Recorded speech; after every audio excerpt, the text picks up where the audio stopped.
मेरा भाई बहुत अच्छा इंसान था, कभी किसी का बुरा नहीं किया है, राजनीतिक में भी नहीं था, पूजा पाठ करके अपना परिवार चला रहा था। उनकी हत्या पे हम लोग बहुत मर्मत हैं, बहुत दुखी हैं। सरकार से गुहार यही लगाते हैं मेरे पिताजी के हत्यारे को जल्द से जल्द पकड़ा जाए और उसे शूट एट साइट किया जाए। बस अब ये नहीं चाहते हैं कि जैसे मेरा बाप उजड़ा है, मेरा घर उजड़ा है और किसी का घर उजड़ा है। प्रशासन भी यही आश्वस्त कर रही है कि आप लोग 24 घंटे रुकिए, 24 घंटे, अगले 24 घंटे में हम आपको सब चीज़ बताएंगे। बिहार में आखिर किसकी नज़र लगी है जो बिहार में आए दिन लूट, हत्या और मर्डर जैसे संगीन अपराधी कर रहे हैं और अपराधियों को पुलिस का ज़रा भी खौफ नहीं है। नमस्कार, NBC24 देख रहे हैं, मेरा नाम अनिल कुमार है। इस वक्त हम मौजूद हैं श्याम सुंदर शर्मा उर्फ मुन्ना बाबा के घर पर, जहां उनकी सोमवार की अहले सुबह उनकी अपराधियों ने हत्या कर दी थी और अभी भी हत्यारे पुलिस के गिरफ्त से बाहर नज़र आ रहे हैं। इनके पूरे परिवार देखिए यहाँ पर बैठे हैं, हम आपको तस्वीर दिखा रहे हैं कि पूरे परिवार यहाँ बैठे हैं और उन्हें अभी तक ये अंदाज़ा नहीं लग पा रहा है कि श्याम सुंदर शर्मा उर्फ मुन्ना बाबा की हत्या अपराधियों ने क्यों की। लेकिन सूत्रों से जो माना जाता है और जिसे विपक्ष के द्वारा ये बताया जा रहा है कि शराब माफियाओं के खिलाफ जो है पुलिस को ये सूचना दी गई थी, तो उसी को लेकर हत्यारे ने श्याम सुंदर शर्मा उर्फ मुन्ना बाबा की हत्या कर दी है। ऐसे में कहीं ना कहीं देखा जाए कि बिहार में अपराध चरम सीमा पर है और अपराधी मस्त हैं। सरकार कहती है मैं किसी भी अपराधी को बख्शा नहीं जाएगा और ना ही किसी को फंसाया जाएगा। तो ऐसे में कहें कि एक स्लोगन भी था उनका कि बिहार में बहार है, नीतीश कुमार है। आखिर ये कैसी सरकार है कि जहां अपराधियों का मनोबल लगातार दिन पर दिन बढ़ता जा रहा है और जो है बिहार में क्राइम का ग्राफ भी बढ़ता जा रहा है। हालांकि अभी थोड़ी देर पहले विपक्ष के नेताओं ने भगत सिंह चौक पर जो है उन्होंने धरना प्रदर्शन किया और जो है उन्होंने बताया कि बिहार सरकार को जो है इस्तीफा देना चाहिए क्योंकि उनसे सरकार संभल नहीं रहा है। और प्रशासन पर भी उन्होंने आरोप लगाते हुए कहा है कि सरकार और प्रशासन के साथ अपराधियों की मिली भगत है और ऐसे में सरकार जो है अब नहीं चलने के कगार पर है। हम उनको 2025 में जनता इनको जवाब जरूर देगी, लेकिन जनता जब जवाब देगी तब, लेकिन उन परिवारों का क्या होगा जिनके घर के मुखिया ही नहीं रहे। हम आपको बता दें कि बिहार में लगातार जो है एक महीने में भाजपा नेता के 2 पटना सिटी में हत्या हो गई है।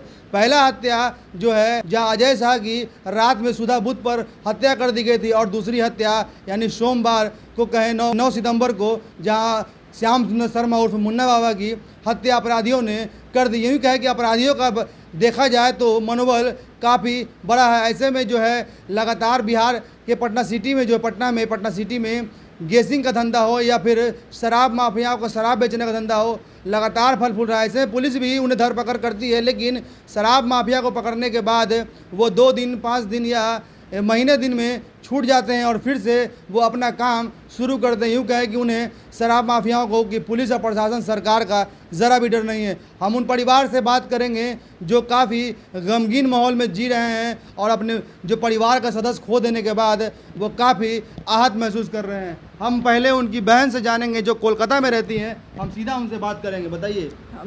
मेरा भाई बहुत अच्छा इंसान था, कभी किसी का बुरा नहीं किया है, राजनीतिक में भी नहीं था, पूजा पाठ करके अपना परिवार चला रहा था। उनकी हत्या पे हम लोग बहुत मर्मत हैं, बहुत दुखी हैं। उनको इंसाफ चाहिए।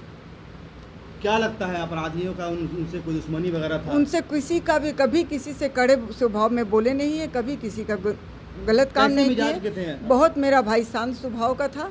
अगर किसी से हो भी गया कोई बात तो हाथ जोड़ के बोलते अरे भैया मेरा गलती हो गया, कभी नहीं बोले किसी से भी।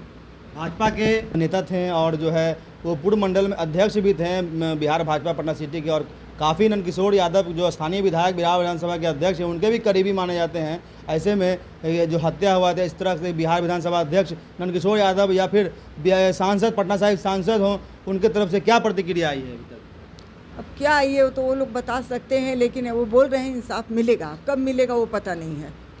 चलिए, तो हम उनके जो श्याम सुंदर शर्मा हैं जो जी हैं उनके पुत्र से हम उनसे बात करेंगे और जानेंगे कि जिस तरह से पिता की उनकी हत्या हुई है और अपराधियों में किस तरह का जो खौफ नहीं है, इसको लेकर सरकार से गुहार लगाते हैं। क्या मांग करते हैं? सरकार से गुहार यही लगाते हैं मेरे पिताजी के हत्यारे को जल्द से जल्द पकड़ा जाए और उसे शूट एट साइट किया जाए, बस और कुछ नहीं। शूट एट साइट का छूटने के बाद फिर किसी का घर उजाड़ेगा, फिर किसी का पति उजाड़ेगा, फिर किसी का बाप उजाड़ेगा। तो अब ये नहीं चाहते हैं कि जैसे मेरा बाप उजड़ा है, मेरा घर उजड़ा है और किसी का घर उजड़े। हत्या का कारण जैसे सूत्रों से पता चला था कि शराब माफियाओं के खिलाफ उन्होंने थाना मेरे पापा से कभी थाना में ये बात नहीं हुआ है। सब जो बोल रहे हैं ये लोग सब झूठ बोल रहे हैं। मेरे पापा कभी थाना में जाकर किसी के खिलाफ शिकायत नहीं किए हैं। हत्या का कारण क्या रहा? हत्या कारण क्या ये आप ही लोग बता पाइएगा। ये जो पकड़ा या जो अपराधी पकड़ाएंगे वही बता पाएंगे। मेरे पापा किसी से कुछ शब्द नहीं बोले। अभी तक ये जो है भाजपा के कौन से बड़े नेता मिलने आए हैं आपके पास? भाजपा के बहुत नेता मिलने आए हैं, फ़ोन से बात भी कर, उन लोगों ने आश्वस्त किया है कि हाँ जल्द से जल्द कार्रवाई की जाएगी।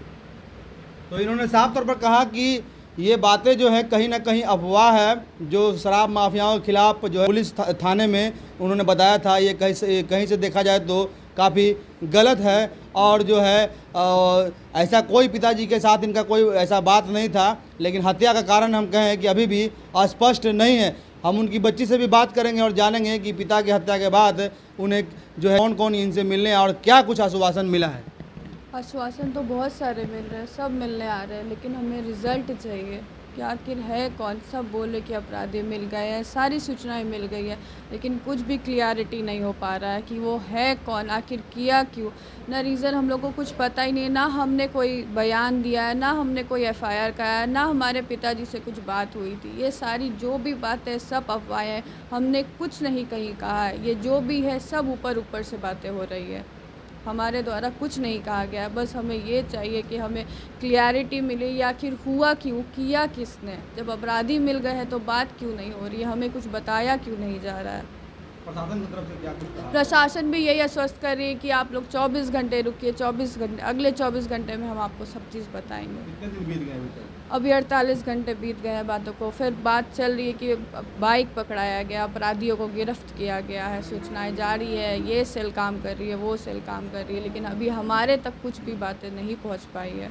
ये जो भी बातें सब ऊपर ऊपर से हो रही है।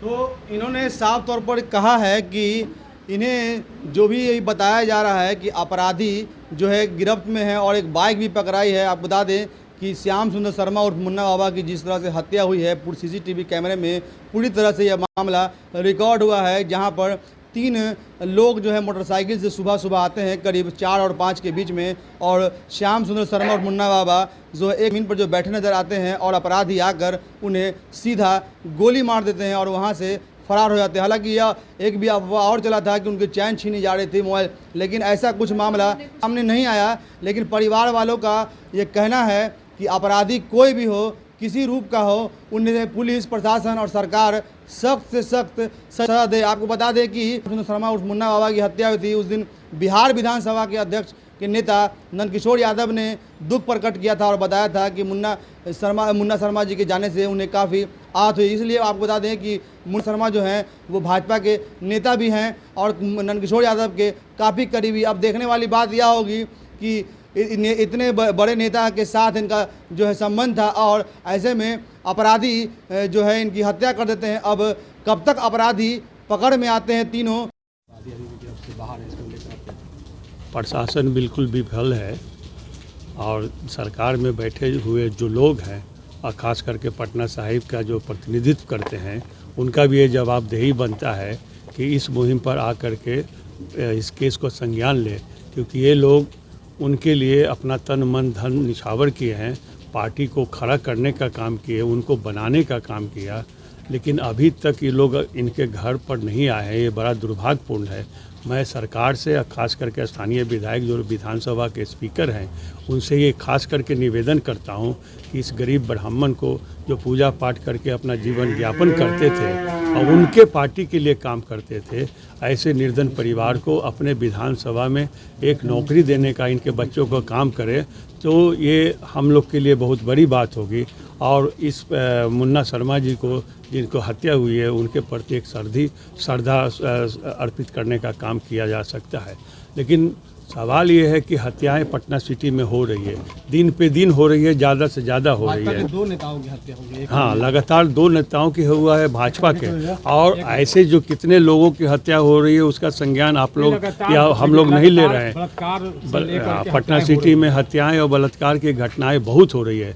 पश्चिम बंगाल में होता है तो पूरा देश में टीवी मीडिया न्यूज़ दिखाते हैं, लेकिन बिहार में बलात्कार भी हो रहा है, बहुत ज़्यादा हत्याएं भी बहुत ज़्यादा हो रही है। उस पर कोई टीवी डिबेट और प्रिंट मीडिया, इलेक्ट्रॉनिक मीडिया के लोग बहुत ज़्यादा दिखाने का कोशिश प्रयास नहीं करते हैं। आप लोग बड़ा स्वतंत्र हैं, इसके लिए मैं आप सबको बहुत बहुत धन्यवाद देता हूं कि आप लोग आ करके इस परिवार को हौसला बनाने का काम किए। आज इंडिया गठबंधन के लोग आंदोलन में जो शामिल हुए उसमें भी आकर के अपने बाइट लेकर के लोगों को अच्छा पैगाम देने का काम किए।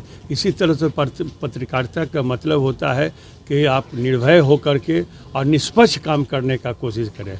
इन सब बातों के बाद भी हम एक बात कहना चाहते हैं स्थानीय विधायक से, यहाँ के एमपी से, कि इस परिवार के प्रति अपनी संवेदना व्यक्त करें आकर के जल्द से जल्द, और इनके परिवार को एक नौकरी देने का घोषणा करें। अगर नहीं करते हैं तो हम बहुत जल्दी पटना सिटी में पटना सिटी बंद करने का आह्वान करेंगे।